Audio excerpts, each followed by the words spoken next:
Hello and welcome into episode number 4 of Dirty Water.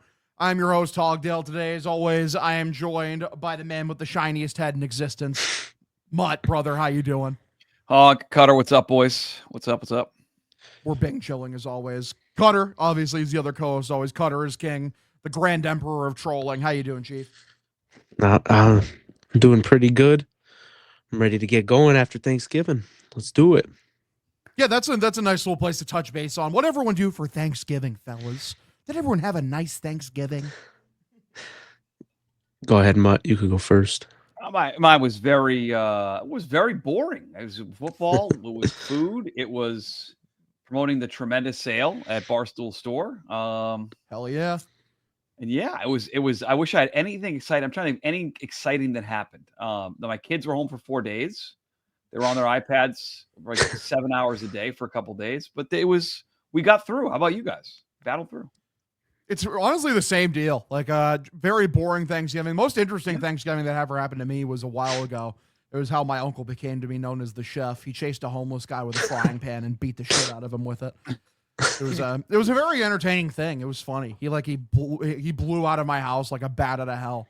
And just fucking ran after this guy with a frying pan and just fucking laid the smack down. Okay. Well, was the homeless guy trying to get in your house? Like, what was? He was being very threatening. You know, around. I was a kid at the time. I think I was like 12, like 11 or 12, and he was getting into a screaming match with my dad and my uncle. My uncle's was a little bit of an insane person. You know, especially if you're fucking with the people that he cares about. The funniest thing is that he went into my into our little apartment at the time, and like I watched him go into the kitchen, and like he picked up and put down like multiple different pots and pans because he was trying to find like the right one that had the right weight so he could properly swing it. So, what did he go with, the cast iron or something? Oh yeah, and like he ran out there. The funniest thing is my dad was like, he's like, dude, you like, I don't know what he's doing in there, but like, you should run. Like he said that to the fucking homeless guy. I was like, I'm not fucking going anywhere. And then he ran out and smacked the shit out of him on the head, and he was bleeding from the head. It was very interesting Thanksgiving. It was pretty sick. That's way better than my story. Wow, that didn't happen to me. No homeless people. No. We called him the chef from then on. The chef. Was that in Iowa? Or was that here in New England? It was in Iowa. Yeah, it was in Des Moines, in the fucking the boonies we were living in at the time, or my dad was living in at the time. My nephew actually found a crack pipe there. Funnily enough, same place. Cutter, any homeless people for you on Thanksgiving, brother? Over the weekend I was in New York, that shithole. But so yeah, there was a lot of homeless people out there. They were way cooler though. Yeah, I went to New York for the whole Christmas experience, but. Yeah, I did it a couple years ago by choice. You volunteered to go, or you were told you were going? No, it was by choice. Nice. Yeah, but I did that 2 years ago too. We took a year off and then went back. I stayed the night on Saturday, and then I left with one thing from the MLB shop: a nice Red Sox hat. That was the one thing I left with. And no one pressed you because I wore a Red Sox hat on yesterday all day walking around. Not a single word about the Red Sox hat. Not a peep. No. Not. Yankee fans, as always, no balls. They always said they'd press you if you ever came to New York, and that nothing was happening. Crazy. Yeah. Interesting. But they don't know. To be fair, they don't know it's him. If they had known this is the man who's trolled Aaron Judge and his family for 24 hours a day, they might have said something. But he's still conspicuous by his absence here on stream, audio only. Well, one dude was like, "I'm surprised you fit on Fifth Ave." The funniest thing is Cam Schlittler still just is talking about you every day, man. He just keeps holding the vendetta against you. Yeah, he's down in bars down in Southie and at Bruins games, but he's still, I don't know. He was talking about it. He was like, "Yeah, I'm back in the city I grew up." Didn't grow up there. I grew up closer to Boston than you, and I'm from Connecticut. But yeah, I don't know. Like, you played the Red Sox 2 months ago. That was the last time that happened, and you're still talking about it. It's like, how about you talk about your 9 ERA against the Blue Jays, which was the team you faced more recently. Listen, man. I mean, like, yeah, the Yankees, like in their storied history, man. It's in New York, they're big on like divisional round and wild card round matchups. You know, that's what they do. Like we're far past like the bygone era of you know, celebrating World Series championships. We're talking about the wild card now. That's where we've stooped.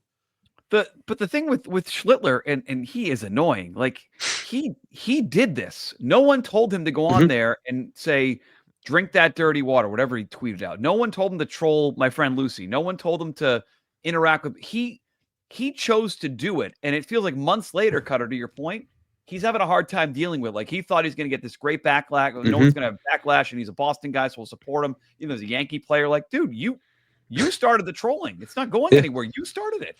Yeah, but then he went on about, he was like, "Oh, I didn't mean anything towards the city or any other teams." Which is so here. pussy. It's so pussy. He was like, "I was really only going towards," and he was talking about me and anyone else that did it. But it's like, dude, you said the words "fuck Boston." I'm not even from Boston. So no, you weren't talking about the trolls online. You were talking about the city, and now you want to claim it. I don't know. I respect good trolling. Like to me, like I hate the fucking like the you know the afterwards being like, oh, I didn't mean anything. No, man, double down. You're a fucking Yankee. You're a Yankee, and like your job is to make people like us hate you.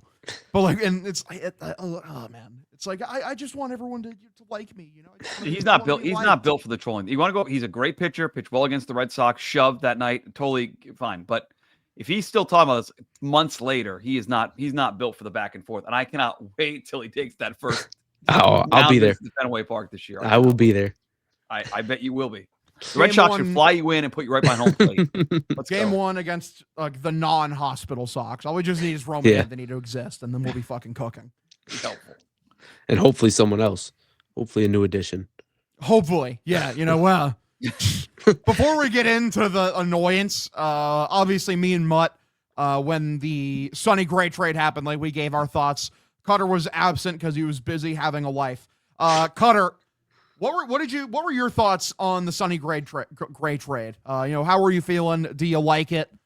Give me your insights. I need to know. Yeah. So my initial thought was, what did they give up? Because he's a good pitcher, but he's not a Joe Ryan, not a Freddie Peralta, whatever. So that was my initial thought. Then I saw the return, and I was like, that's kind of a lot for how much they're paying. But once I saw the $20 million that the Cardinals paid on top of it, I was like, oh, this is a pretty good move. Because who'd they trade? It was Fitz, and then Clark. Yeah, Brandon Clark. Yeah, Brandon Clark. Brandon Clark. He's pretty expendable arm. Like he's good. He throws hard, but I don't think he's anything super crazy. Like what was he, top 8 on the MLB pipeline? Top 5 maybe? He was 8th on Sox prospects outside the top 10 on Baseball America.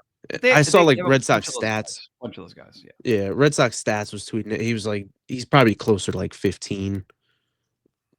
But I mean, with how many arms they have, you don't really need a guy like that. And what was he in, high A? So you're not going to see him for a while. Also, like he is projected to be a starter, but I don't believe he pitched more than 3 innings. Yeah, he won't be a starter. He'll probably be like I don't know, what was the dude from 2018? Hector Velasquez, something like that. Yeah, that dude. He was supposed to be pretty good, and then he ended up just being a hard throwing righty out of the bullpen. But Sonny Gray, he's still a good pitcher. You're paying him $21 million a year. That's what Walker Buehler got paid last year. Yeah, and he's, I mean, probably easily twice as good of a player that he was last year. So I mean, I think it's a good move, but I feel like they're still missing a top of the end arm for sure. It's a good start, right? Yeah, I think we all agree it's a good start, and we'll get to McAdams' comments about spending money. But if we're here on March 1st and then April 1st, get ready for opening day, and this is the upgrade, and the rotation is just Giolito out and Sonny Gray in, to me that's not enough. It's just not. I was, for a blog that I wrote today, went back and looked at the comments about Craig Breslow in the rotation, and he talked about raising the ceiling. This raises it slightly. I guess he's as a slightly higher ceiling than Giolito does, but like it's not that much different when you think about just last year to this year. So Cutter, I'm with you. The money was the game changer for me, but this has got to be the first of multiple moves. This can't be the big pitching move. It can't be. What you know what irritated me is I saw like Fangraphs put out there like projected F-WAR by rotation, and the Sox were like second. Yeah, they're and second. Like the last thing I need to see, I can just picture Craig Breslow looking at that chart and just coming himself and just like stop. Like it's not the second best rotation in the big and it's leagues. I'm because sorry, like we it's just talked about, not. they just have crazy depth. Like they have like Yes. they have like 10 number 4 or 5 pitchers. So it's like, yeah, projected. You probably do have a lot of WAR because, I mean, Connolly early was on pace for like 9.7 WAR last year if he made like 30 starts. So like stuff like that, but that's not going to happen. Like, yeah, it's like, oh yeah, I'm glad that the guys like at the bottom, like Cutter Crawford and Patrick Sandoval, like were like 2 to 3 WAR kind of guys where they were projected out to pitch a full season. Like, yeah, like 3 or 4 of those, like again, yeah, stacking up WAR.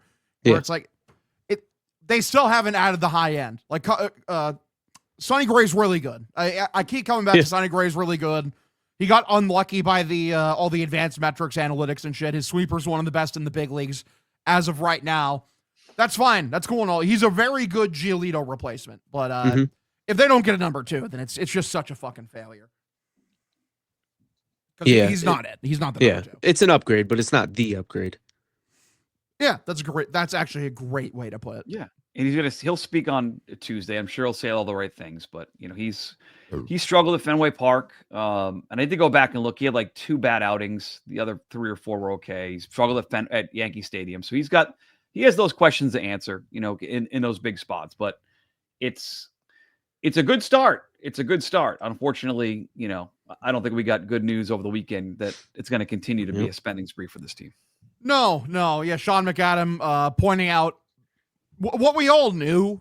Like, we all went into the offseason with this. It was an unspoken understanding between every single Red Sox fan is the Sox are not going to go over the second CBT threshold. We all would love it if they did. Welcome to surprise us. But they're not going to do it. And Sean McAdam, you know, basically pointed out like, hey, they're not going to spend over the second CBT threshold. It's like, I'm not pissed at him like for saying that. Like, we all knew it. He's just doing his job. Like, he's reporting his shit. Yeah, Sean's just reporting. I have no issue. He's just reporting what he's supposed to report. But it's just funny because to me, it's barely news. We knew this. We all knew this. I got to push back, Hog. Okay, because here's why I thought because they're the ones that have volunteered since the day after the season. They know they had to improve, whether it has been talking about major upgrades, talking about window of contention, whether it's Breslow on his different podcasts. Like, they have pushed this narrative that they know what they did last year is not enough. Alex Cora just went on Section 10 and said, yeah, it was nice to go to the playoffs, but we have to do more. So I took that personally as, okay, that means you're going to spend. The Yankees are spending. The Blue Jays, will get to them. They're spending. So you're saying that this is what I guess, sarcastically, yes, deep down in my dark, broken black heart, I figured they probably wouldn't spend. But the way they've been talking like they're going to spend. And now this is the part I hate. It's that they tease that they might do something, and now they're using their media partners, but people in the media to get the word out that, hey, you know, the thing we promised you might not happen. That's the annoying thing, is that they put the carrot out there, dangled it, and now it's like, maybe just kidding about that. The thing is, though, is like I'd make the argument that with them saying they want to get better is that isn't them saying that they'd spend over the second threshold. I think that's them saying that they'll move out the delinquent money they have, like Yoshida, or, you know, maybe a couple of other guys, to free up some extra dollars to keep them under that second threshold to still add and become better. Like, I don't think that directly said that, like, we're going to go push past the second threshold, which obviously, like, there's no disagreement. We all know they should do that. They have the fucking money. You're the Red Sox. Cutter, what do you think? It's just like at the deadline, or right when they traded Devers. Oh yeah, we're gonna make some big moves at the deadline.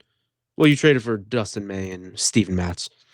It's just like you said, we all hoped that it was gonna happen, but in the back of our mind, we knew that it probably wasn't. And you hear, like, they say, oh, the Red Sox playing, like, when all the young kids come up, that's when they start spending money. That's their game plan. It's like, I'll believe it when I see it. Now their argument is like, oh, well, you know, Roman Anthony, his AAV is up to $15 million a year now. And that's where the spending is. And Crochet, you know, he's making like 20 some against the tax. So guys, we like that's our spending. Like, you are the worst kind of people. Like, just anything but to make the team better. It's so frustrating because, like, we all know, we've seen the Red Sox win the World Series 4 times over. Now, throwing money at the problem is not always directly the answer.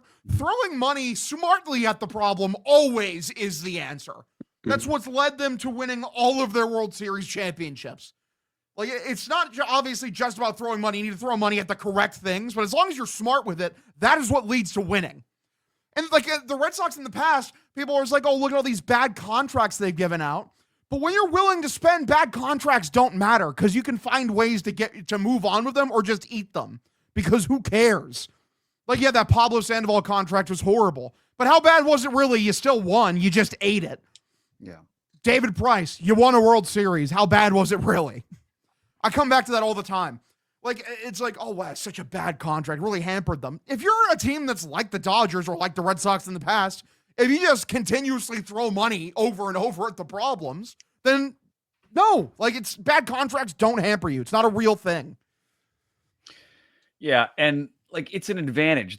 So right now, at least pre-salary cap, and that's still looming next year. But they still have a major advantage because they are worth a lot of money. They're worth almost $5 billion. They generated almost $550 million in 2024. Like, they're one of the haves in baseball.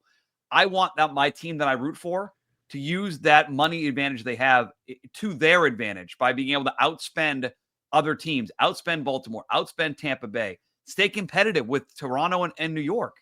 And, like, they're trying to, I don't know why they're trying to do this, guys, that they want to be a small market team in Boston. They want to be like a Moneyball team. They don't have to be. They can spend the money and not maximize the value of every piece of the franchise. And that's the part I don't get. You have this advantage for now. You don't want to use it. You'd rather, I don't know, make life more difficult on yourself, which I just don't. Other than just to save money, because there was a time, guys, that they would spend above and beyond to win. We're in a different spot now. They don't want to win on their terms, which sucks as a fan of the team. Yeah, for sure. Absolutely. I mean, it really is that simple. There's no explanation. There's no defense. It's just this team is a money printing machine. And like I've said that before, we're just simply asking you to reallocate the printed money back into the product. Like, it's not hard, man. Winning increases the value of the franchise. Like, winning only helps the brand. And they just won't do it. We will not spend. We are not going to do it. We know it works. There is tried and tested 4 times over that it works, but we're just not going to do it. Like, they're going to get taxed 30%, right? They're going to be a repeater. They went over the tax last year, the first CBT threshold. So no matter what, they go over it again, which they're going to, 30% tax. The next level, as you're saying, is at 264, right? If they go into that level, it's another 12% surcharge. Like, that's the difference. Like, 12% on, call it 280. Like, let's call it $30 million, like something like that. Really? That's what's going to stop you from competing with Toronto and New York financially? Like, that to me is crazy. You have Nesson. You got the ballpark. There'll be a ticket price increase for sure in January, right around the time where the Winterfest at Fenway. There'll be an announcement about ticket prices going up. They have the money to do it, and the fact they're choosing not to, and they're okay with that, and okay telling you that after saying they were going to be better. Like, I don't know how they do it. It's very used car salesman of them to go about it this way, I think. Business as usual. Yeah. And they know they'll still get people at that stadium. That's why. Because it's a museum. They sell it on the experience. So you'll, even in like 2023, when they hadn't made the playoffs in 2 years, or 2024 even, I was going to games. It was like 50% of the opposing team. Wow. You'll sell out no matter what. And making the playoffs last year was enough to, I mean, what did they have, a sellout like 15 weeks in a row or something this past year? I think it was 11, something like, it was something crazy. It was the first time since like 2018. But Cutter, to your point, a lot of, even this year, and I don't know for this year, I know last year for sure, the year before, like those Dodger Philly series, like it was crazy how many fans came into the ballpark from outside the market and took over fucking Fenway. That would happen in Baltimore. Never happened at Fenway. And now they're okay with it. Like, it's a really good point by you, whether you meant to position it that way or not. Like, they're okay with opposing fan bases taking over the ballpark as long as they're getting their money. In fucking Fenway. That's pretty wild. Experience being the Los Angeles Rams, the Los Angeles Chargers, the Vegas Raiders. Like, yay, it's just empty corporatism. We love money. Anything but an actual fucking fan experience. Anything but, building a culture of winning. And anything but that. Like, we're just dollar signs. It's so deeply frustrating. It really is. Because that shit drives me crazy when, like, the opposing fan base is taking over the ballpark. It's like, what kind of fucking Bush League operation are we running here? It's a great point. Yeah, what's great also is that the Blue Jays signing Dylan Cease. Like, so the Blue Jays didn't even win the World Series. They came close, and instead of, cowering away and being like, oh, well, we've spent a lot of money the last couple of years, guys. Let's shed salary and let's reposition. The Blue Jays are like, no, actually, we're owned by Rogers Sportsnet, which is like the biggest fucking media enterprise in Canada. How about we dump every cent of money we make on the Jays back into the team and win the World Series next year? Let's double down. Dylan Cease, 7 years, $210 million, which is what you should do. They got to the World Series. We gotten bounced in the fucking wild card by our biggest rival, by the New York fucking Yankees, a team we hadn't lost in 20 years in the playoffs to. And the Jays are coming out swinging and aggressive, and we're talking about how we can't go over the second threshold. You are such fucking jokers. It astounds me. It brings me such fucking primal rage. I cannot fucking stand it. And it should. And you guys made me think of something else that I wish I would have put in the blog today. The Red Sox make all this money, but they don't reinvest in the team. I forget who did this last year. You guys remember, like, someone did the Scrooge factor. Yes, I know exactly what you're talking about. Yep. What teams spend the least of their revenue back on their roster? And the Red Sox were in the bottom 7 or 8 in all of baseball just last year. So I think it was they Forbes. have the money to make the team better. They're actively choosing not to. We shit on these small market owners for doing the same thing. The Red Sox do it on a very big level. They're not in the top 10% of teams that reinvest in their own ball club. That is as frustrating as not spending the money. You have the money, you can spend it, but then you're not reinvesting in the team. And their spin that, I think John Henry said this to Alex Spear in the Globe. Oh, we spend on research and development. We spend on analytics and our teams and driveline. That is bullshit. Gives a fuck. Bullshit. Shut up. Oh my God. The infrastructure of the team. Yeah, because you're trying to find new and innovative ways to cost cut, you fucking bozo. Like, how can we replace our best players in the aggregate with a bunch of no names who make no money? That's why. And also, you're telling me that you're putting in, like, what, $100 million of revenue just into that? You're full of shit. You're so full of shit. Yeah, it's them and the Cubs. They do the same thing. Oh God, the Cubs are such losers too. Yeah. Like, they're gonna let Kyle Tucker walk when you're in Chicago. That's like you're the Chicago, you're a top 5 market in this sport, and you're saying you can't afford Kyle Tucker? Oh my God, get a life. No, it's the Dodgers' fault, though. The Dodgers are the problem in the sport.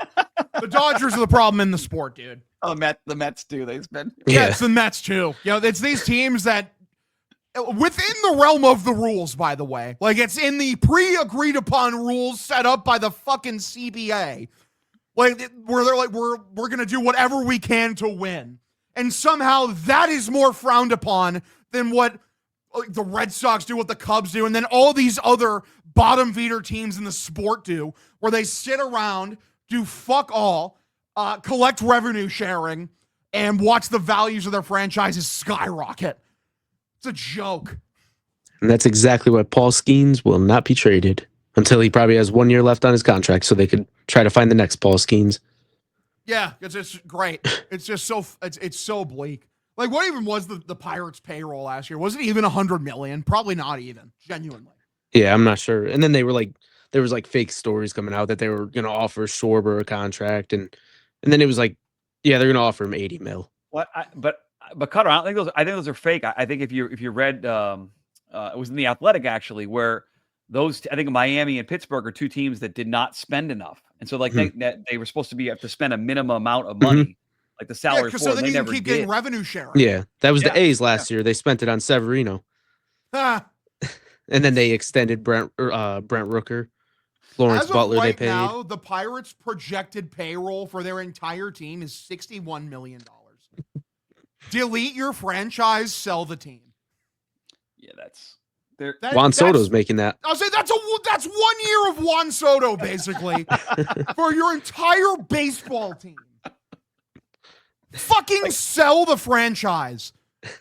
Like I that's what get, mean, like Pittsburgh isn't like New York or Boston or Chicago, but it's not a fucking small town. It's not like you're in like Saskatoon in Canada. Like if there was a team in Saskatoon, I think they'd have more than a $60 million payroll. Oh my God, I cannot stand it. I think Saskatoon was in what's it called? What's the hockey movie? Oh shit, I can't think of it now. Mighty Ducks. No, the Class Mighty Ducks. Ducks. Mighty Ducks. Wait, what did I say? Oh, with You talking about Slapshot? I'll think of it in a second. Pirates fans, like they're allowed to complain. Like Pirates fans can complain about big market, small market. How about the Red Sox are complaining about they don't want to spend money? They're just poor, man. They don't have like what money do you expect us to spend? Slapshot, by the way. We got Slapshot nothing way on better it. than Mighty Ducks. Slapshot the movie. Go watch that. I've never seen either. Oh. I really enjoy the Mighty Ducks. That's a movie I grew up with. Shout out to Emilio Estevez, absolute gamer. I don't know. Was he a good coach? We could do a podcast on. I'm not sure he was the best coach. Go back and really deep dive into off the field. Was he dating a player's mom at one point, Hog? He was. I think that's probably a breach of trust. You know, many would say it's a breach of trust. I don't know about it. That wouldn't fly in 2025. That'd be a headline. Pay to play. That is pay to play. Yeah, it's for fuck's sake.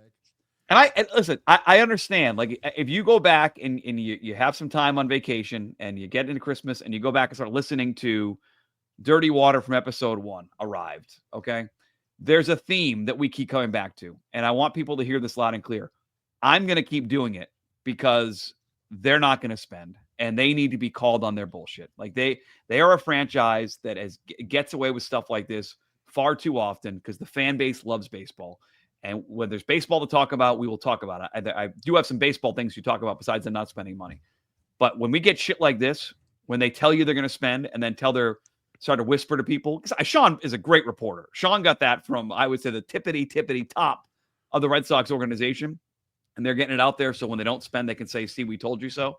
We're going to keep talking about it on this show because I think it's an important part of the team and the franchise and the ownership and the fan base to point out that they say they're going to do certain things and then don't do it. And it's bullshit. I will say the funniest thing is about that McAdam report is because I made a video about it and someone replies like, it's like, oh, wow, you believe what Sean McAdam had to say. If Chris Cotillo said it, maybe then I'd believe it. And then Cotillo in the responses was like, this is obviously true. Wait, Cotillo he works with Sean at Matt's Live. Like Sean's the senior guy. Yeah. It's like, Chris is great. But like Chris is under, kind of sort of under Sean. Thank you, Armadillo Man. Thank you for clarifying with your insight. Shout out to Chris Cotillo, man. Sorry. Yeah, friend of the program, because I got to meet him actually when I was in Boston. He was in a salmon colored shirt. He stepped up. He got to meet you. He got to meet you. Yeah, sure. Why not? I was really standing waiting at the elevator to go out to meet Will Fleming and the radio guys up there. And Cotillo showed up, and he was just like, "Oh, hey man, what's up? It's me. I'm Chris Cotillo." I walked by him a couple times. I was like, "Yo, Chris," and then just kept walking because obviously he doesn't know who I am. Yeah, and you said, "Yo, Chris," and then it took a while for him to respond because like the sound waves had to travel because he's very short, and it's a very long. I was not expecting how short Chris Cotillo was. I'm not gonna lie. Nothing against you, Chris. I love you. You're the man. Am I taller than Cotillo, Hog? Probably. How tall are you? We met. I'm not as big as you. When I met you, I didn't think you were noticeably short. Cotillo, I thought was noticeably short. Went to t-shirt. I was not noticeably short. No. Yeah, because I'm a tall person myself. You're 6'3". Yeah, you're a big boy. Big fella. So yeah, besides us yelling and being irritated about the Red Sox continuing to be one of the most infuriating franchises in baseball, There's actually been some interesting rumors, some buzzing going around. Yeah. There's been a lot of Cole Ragens buzz recently about the Red Sox and the Royals, because the Royals are looking for outfielders and the Red Sox have 50 billion fucking outfielders, so like they're a very natural trade duo. And it sounds like the Red Sox, at least like early indications, is that the return for Duran is going to be pretty good because they have multiple teams who really want him. Mhm. And basically the idea is like the Red Sox might just be able to extort Cole Ragens out of the Royals for Jarren Duran, which would be massive. Like Ragens is unbelievable. I believe he had a bit of an injury shortened year this year, and his surface numbers look bad. But then you look under the hood, like his FIP was like 2.5 to like his 4.67 ERA. So like a 2-run difference. All of his under the hood metrics say he's one of the most elite lefties in the sport. I mean, fellas, how are you feeling about Cole Ragens? We'll start with you, man. Thing I noted, I noted what you noted. His last 3 years, here's his FIP: 249, 299, 250. Like he has really, really good advanced stuff. He's always been a guy where like I wanted to watch him pitch. He had an awesome strikeout year a couple of years ago, but yeah, like injuries this year, only made 13 starts, only 12 starts in 2023. Like he's only had 2 years where he's had more than 29, really more than he did some bullpen work for a couple teams. So his games started is the concern. He has 1 year with 30 or more starts in his entire career. He's only going to be 28. But if that's the return for Duran, the answer is 100% sign me up. Yes. Carter, how you feel? Yeah, that's another one to me that feels like almost he's too good to be traded. Yeah. Right. But I mean, if you could do that, you put Duran, make a package around Duran. Totally, I don't care. Get that done. I'll fucking buy his ticket. I don't dude. care. Get the fuck out, dude. Cole Ragens, he's like you said, he was hurt last year. The year before that, I think he led the league in K per 9. Yep. What did he have? A 3? I just saw it. He had a 131 ERA plus. Yeah, and 186 and a 3.14 ERA. I mean, a 5 WAR. That's a number 2. That's a 1A, 1B. He's not as good as Crochet, but I'm pretty sure before the season he was top 3 Cy Young. If he didn't get hurt, he would have been right there. But yeah, if you could get that done, I mean. Also, it pushes the Red Sox one step closer to their goal of having an entire rotation and bullpen of lefties. It's fair. That's fair. Can we accrue every lefty on planet Earth? We can trade for Skubal then too. Just get all the lefties. He ties into something that is baseball related. So with Crochet and Bayo and Sonny Gray now, guys, Buster had this last week. They have 3 of the top 20 pitchers in all of baseball that a year ago their ground ball rate was all in the top 20. Like we talked about defensively, the upgrade from keeping Bregman versus Bichette. I just want to go back on record as saying if you're going to keep collecting guys who get a lot of ground balls at Fenway Park, and by the way, Ragens has had multiple years where his ground ball rate's been over 45%, which would put him in the top 20 in baseball. You better get some good infield defense. Like they're putting a staff together that it's going to be reliant on the guys behind them.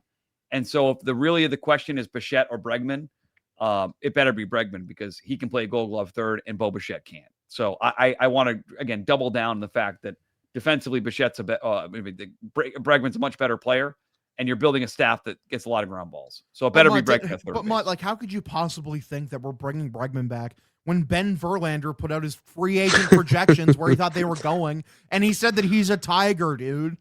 Like, what do you mean? He's totally a Tiger. He definitely didn't say, I don't want to play in Detroit last year. He never said that. Not on record saying, I'd rather go play in actual hell or Brazil than go play for Detroit. What are the Tigers? Ben Verlander's 3rd or 4th favorite team? I forget. Because he likes, it's Shohei first, and then it's whatever team his brother's on.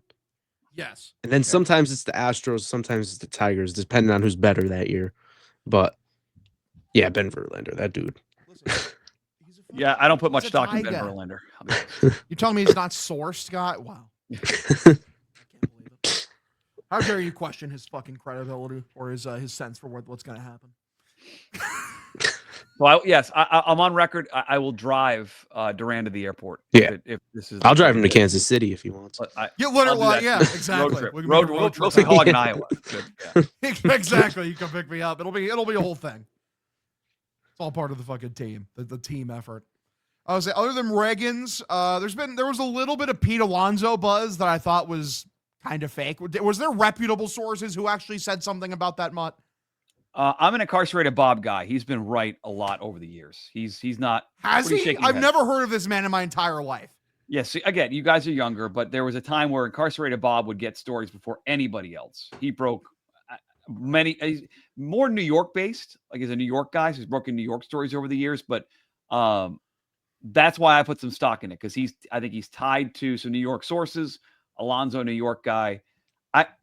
It's not surprising if they're being prepared to make him a big offer. I prefer Schwarber because I like Schwarber, but like Alonso's bat and position probably make more sense. So it's not that crazy of a report. Like they should be in on Pete Alonso. He fits what they're trying to do. So I completely they agree. better be in on him. I completely agree. It's just like I just never heard of this man before in my life. I'm like, plus like those last couple of years, like bullshit reporting has become so normalized. Or like as these random motherfuckers be like, "Y'all listen, man, I'm hearing rumblings." Like, listen, I hear rumblings sometimes because I know a couple people. But even like when I'm hearing rumblings, you know what I don't do is try to pass it off as fucking news, because it's not. It usually isn't.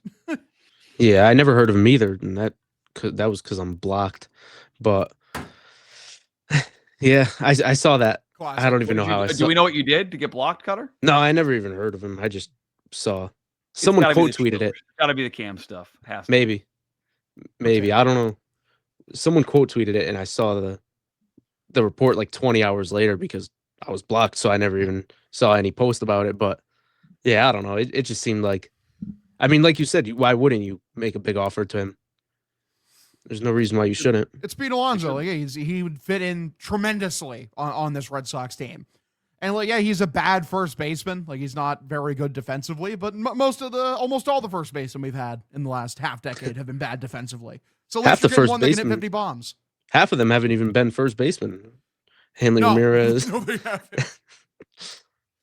Like back to Schwarber. Like, it's like Schwarber, fucking like Romy this year. Like, he's not a first baseman. He's a second baseman and a third baseman, shortstop. He's a utility guy. Nick Sogard, I think, played first base. Like, what are we doing? Yeah. Is there a world where Alonso and Casas are on the same team, or we assume that'll be the? Like, I think that's a realistic world that exists. I do. You have to find a way to dump Yoshida, because ideally you'd be swapping back and forth depending on who's sore that day between first base and DH, between Casas and Pete Alonso. Well, like, yeah, I could see that absolutely. And they need just get rid of Yoshida, dude. Find a way to get rid of Yoshida. I'm sorry, he cannot be on this team next year. He didn't have a spot this last year. Like like if you improve yourselves, there's going to be even less of a spot for him. Get him out. No reason for him to be on this team. When this team was serious back in the day, they would have shipped him off to Siberia with a bunch of with some cash attacks and like a fucking prospect and been done with it. Yeah, and I don't see a way that they can even move Casas, because if you put him in a trade for anybody, I mean, that plummets what you're giving up. He's a throw-in. Like, he'd be a throw-in at this point. Yeah, and I mean, with Cora in the dugout, Casas isn't going to hit against lefties, so he's going to be a platoon bat. No, the lefties cannot hit lefties ever. Okay, dude. Like, listen, like, you need to get this through your head. Alex Cora knows best on this. Dude, I've never been more angry at Cora. It was this year. It was like Roman Anthony just after he had come up. The Yankee series. He pinch hit Roman for Rob against a lefty, and I wanted to fucking strangle him. Like, I was like, "Are you gotta be kidding me?" And then the Yankee series, that is insane. And then the Yankee series, they're facing 3 lefties coming up, and he was like, "Yeah, he won't play against lefties," and he ended up putting him in, I think, for 2 of the games. Yeah. But it was like, why are you like planting your feet on that? And then like this year, he was just on Section 10, and he was like, "Yeah, Willie has to get better against lefties, so put him out there." Better than Duran this year against lefties, but by a good chunk. Yeah. What do you But mean? How's he going to get better if he's never out there? Like, Yeah, get better against lefty. Is this literally the fucking you can't get a job until you have experience, but I can't get experience because I don't have a fucking job. Like, what are we? It's backwards. It's so backwards. You got to be 20 years old with 20 years of experience to hit against lefties. Blows me away. He's like, okay, Roman, fine. You can hit against lefties. And he became the best player on the fucking team. It blows me away. Cannot stand it. There's some players, like, fine, they do need more time. Like, Meyer, like, probably needs to be in a platoon role because, like, he genuinely looks like he has no idea what he's doing up there against lefties. Fine. I get that, dude. Like, Willier, at least give him a chance. I don't think he looks lost. No. It's just, I can't. Duran was so bad against lefties this year as well. He was like a fucking 600 OPS. Like, Williers was like a 650. It's not like he was good, but he was better than Duran, who was Duran wasn't even against them. He wasn't even that good against them last year. Or, well, 2 years ago, I guess. No, but this year he was like abysmal. Like, he was in like 580 to 600 for the entire year and crushed righties. He had like an 860, 870 OPS against righties. Right, and but it's like he never even proved himself for Cora to be so against Willier. Like, even in his career year, he wasn't even that good against them. So I don't know what Cora's obsession with him is, but it's like the way he looks at left-handed versus right-handed hitting versus like the pitching matchups. It's so caveman brain. It's just like the numbers do not matter. Like he'd sit Juan Soto against a lefty. He really would. Yeah. It's like, well, he's a lefty. What do you think he can hit? He can't hit against lefties. Are you insane? Yeah, good deal. Glad we could touch base on that. That fucking it pisses me off. Other news out there, and funny news, not really Red Sox related. I just kind of thought it was funny. Is like the Angels are about to buy out Anthony Rendon, or they already have bought out Anthony Rendon. One of the funniest contracts in the history of baseball. Crazy. It is funny how little of a shit Anthony Rendon cares about baseball. He's like, I do not care about baseball. I don't like baseball. Stop asking me to play. I'm not going to fucking do it. I'm hurt. Ow, I won't do it anymore. Like, it's because people talk about the worst contract ever. I cannot think of a worse contract than that one. I really can't. He played like 40 games. They said he's just going to retire, right? Once he gets, yeah, they said that's the plan. Just retire after they buy out his contract. The greatest bag chaser to ever do it, man. Anthony Rendon. Dude, it's insane too.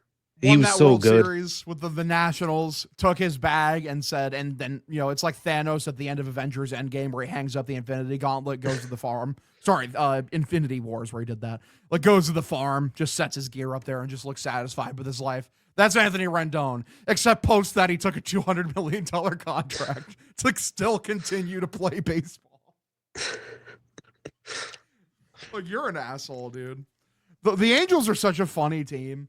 Because, like, Rendon, when his peak, was like a top 3 third baseman in the league consensus. He was one of the best players on that Nationals team that won a World Series. Like, if Rendon was himself, that contract would have been more than worth it, but he just refused to give a shit.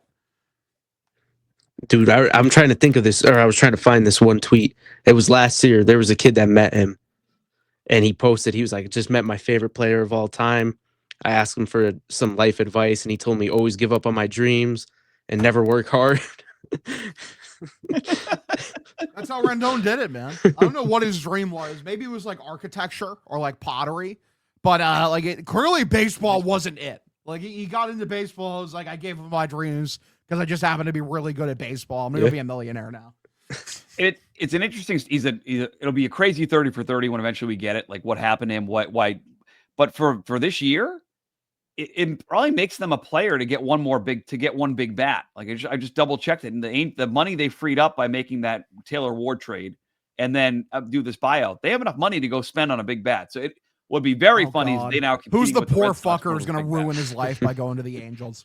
Who's going to do it? There's always one. It's like, didn't they say Bellinger they were checking in on? Oh fuck, he's such an angel. That's that makes so much sense. Like, former Dodger, went to the already Yankees, loves LA, played in the big market, Loves LA. Well, I mean, like it's not like the Angels. It's not LA. It's Yeah. Anaheim. It's a difference. The Angels are so funny to me, man. It's the Los Angeles, Angels of Anaheim, Los Angeles, Anaheim Angels. You gotta love them. They're just the best. It's not Los Angeles. Stop calling yourself. Just be the Anaheim Angels. It's okay. It sounds better too. Has It a better does. ring to it. Also, make the halo yellow. It would look better on the logo. I don't like that it's white. Yeah. We're talking about the really important things, man. This is what we talk about over here. Other baseball news: Orioles signed Ryan Helsley. Wasn't he like a Blue Jay for a hot minute, and he was dog shit? Weren't they the ones who traded for him? No, the Mets. Oh, the Mets. Yeah, shout out to Frank the Tank, man. I'm now remembering the Frank the Tank freakouts about how bad Ryan Helsley was. He was so bad. It was. He was horrible. Like he forgot how to play baseball the second he touched down in New York. It's like it was like Sonny Gray back in the day when he went to New York. Yeah. I think he fine, probably. I remember there being a stat. I think he gave up more runs in like his first like 3 weeks pitching with the Mets than Devin Williams did with the Yankees, and he was like all time bad. It was insane. I remember it, and I didn't even think it was real. I had to look it up, but it was. I don't remember the exact timeline that it was, but he was like all time bad. It is impressive how quickly like things turned to shit last year at every single turn for the Mets. No matter what they did during that second half, everything just completely fell apart. It's they're unique. They're a unique bunch, but it's that's a good addition. It's a good addition to the O's bullpen. Because Bautista's out the entire year, isn't he? Isn't he getting TJ or something, or didn't he get hurt? I know he got hurt again. I feel like he always gets hurt. Because he just came back. Cuff. Yeah, he just came back from TJ. Yeah, he fucked up his shoulder, out for a year. Okay, so he should be back next year, but a torn rotator cuff. That's your shoulder, man. As a was it his throwing arm? I got to assume so. Yeah. And a torn labrum too. He tore both. Oof. That's so brutal. I'm assuming it's in his throwing arm because I'm looking at the article and they just say torn rotator cuff and labrum. I feel like they'd say if it wasn't. Yeah. If it was non-throwing one. That's brutal, though. I mean, considering how fast he throws, I'm not exactly shocked. I mean, people just... The human body, unless you're Aroldis Chapman, is not built to throw 100 miles an hour for multiple years. You just can't do it. Your arm's going to explode. Go ask Jacob deGrom what happens. Yeah. But yeah, Ryan Helsley. Shout out Ryan Helsley. What was that game? The doubleheader. Game 1 of the doubleheader earlier this year. It was the opening home series. Yeah. Remember, he walked like 3 batters, and then did Willier get a walk off? Or I think Willier. I believe did, yeah. so. I know exactly what you're talking. I remember that series very. That I love. And then later series. that day was Hunter Dobbins' debut, and Willier threw out. They had that crazy throw to third. Shout out Hunter Dobbins, man. I hope he's doing well. Yeah, Hunter Dobbins. He's penciled I'm rotation. surprised he breaks camp as the number 5. Yeah. I mean, he'll be competing with a couple of guys. It'll be tough. He'll be competing with Cutter Crawford. Oh, Obviously, yeah. he'll be up there competing for that spot.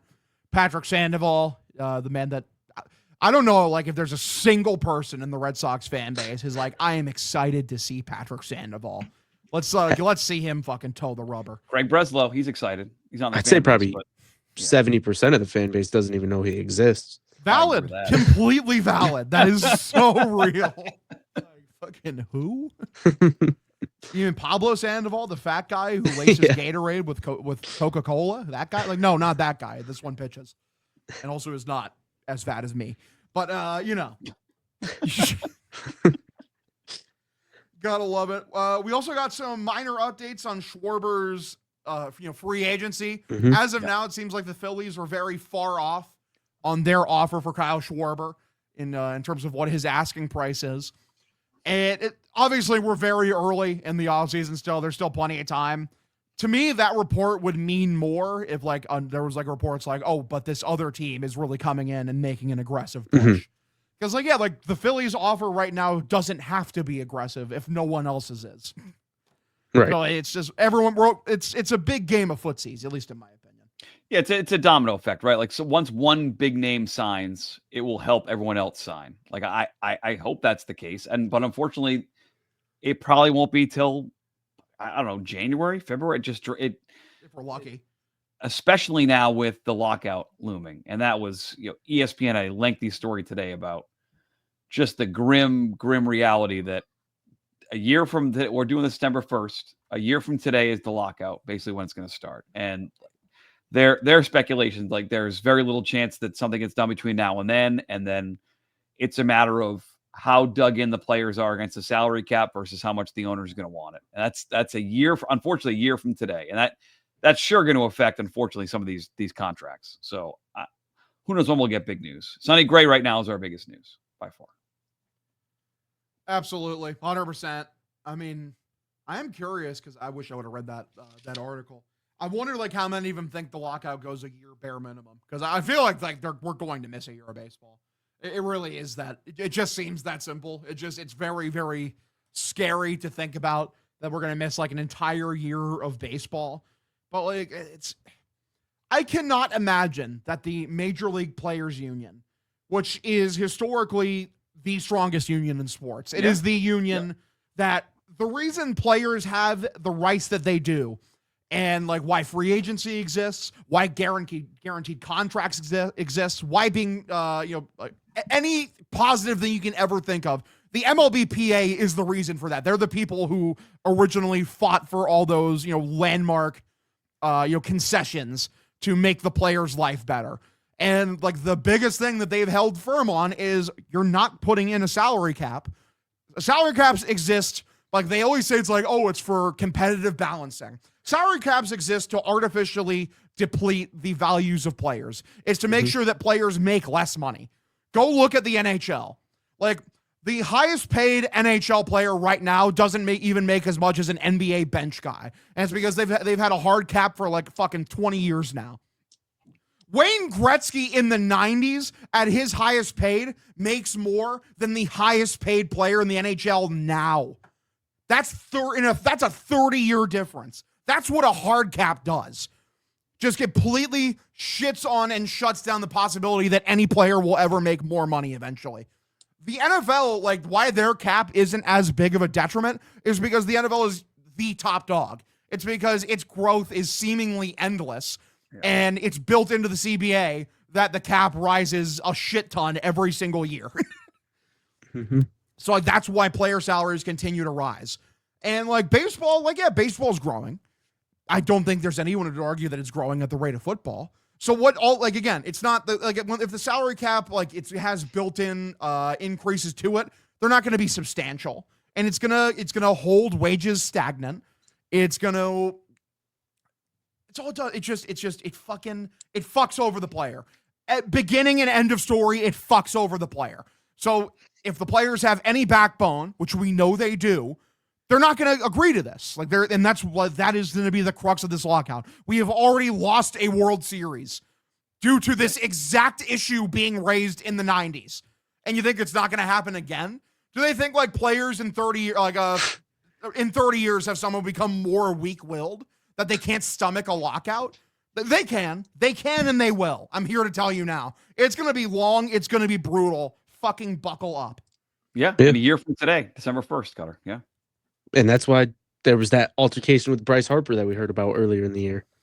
Because even though he doesn't have a contract, and even though he doesn't have a contract coming up, the players fight for the players, and they usually win.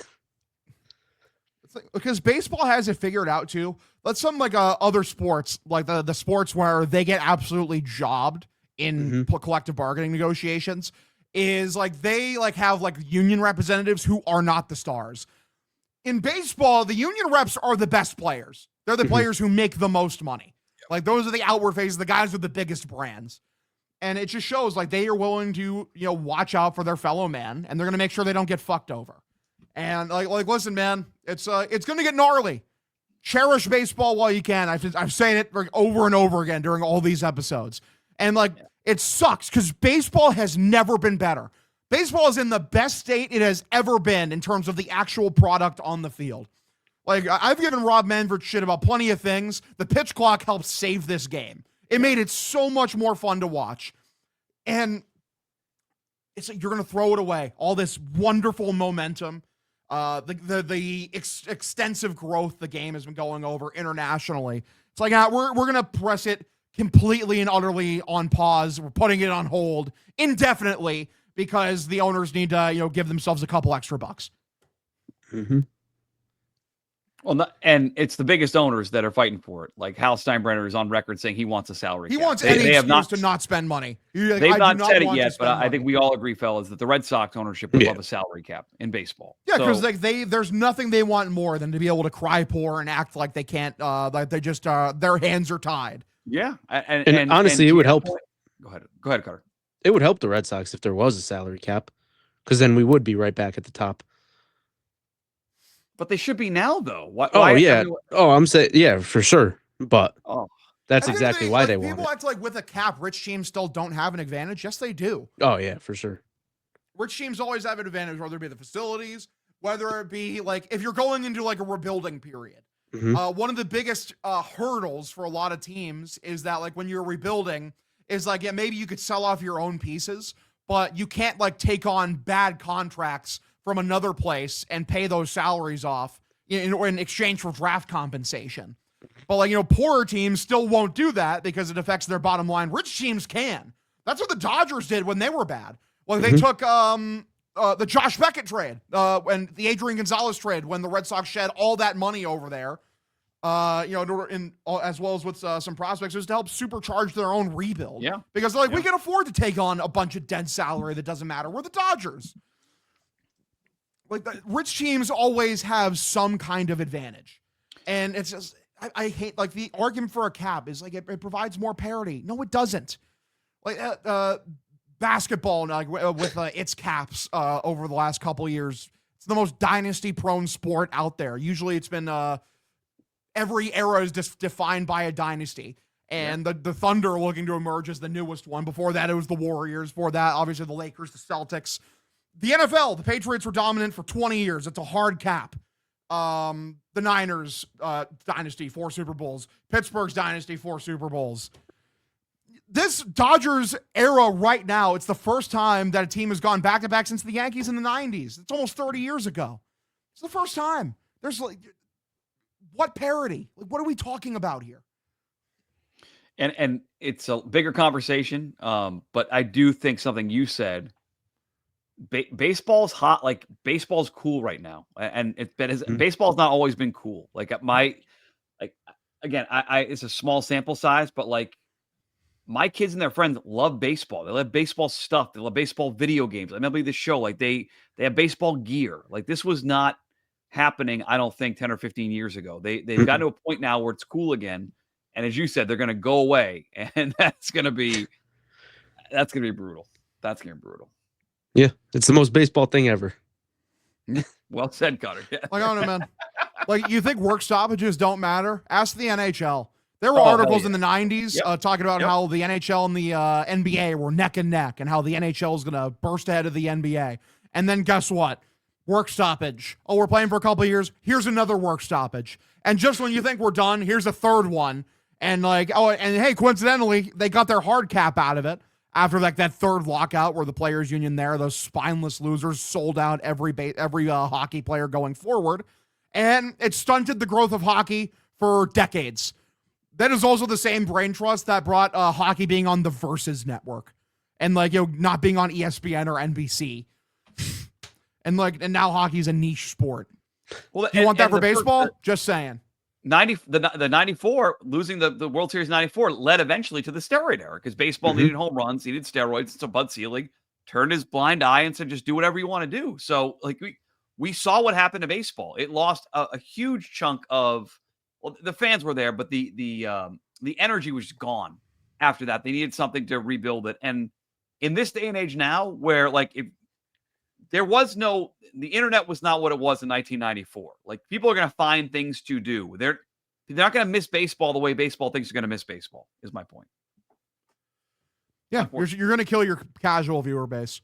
Like, when casual baseball fans like don't have baseball for an entire year, God forbid 2, and they're just sitting around and they go find other things to be interested in. And then it's whatever, man. It's gonna, like, this lockout is it could be cataclysmic for the health of this sport, and it fucking scares me. 1 year, boys. That's why I thought maybe the Red Sox would go all in this year, knowing Yeah, I that did might be too. moving, but didn't happen. Not yet. Because God forbid you use common sense. Or, it's like, oh yeah, well, because you're gonna need the money next year during the lockout. Give me a break. John Go buy Henry another did yacht. Another yacht. Let's go. Yeah. Did we have anything else we want to talk about, gentlemen? No. Real. Shout out to your neighbors in Missouri. They can gamble now. DraftKings. Yeah. Shout out to Missouri. If you're in You had a good Missouri. ad. I liked your ad. Hog. Did a good job. I appreciate that. Yeah, they had me record that a couple weeks ago. Good.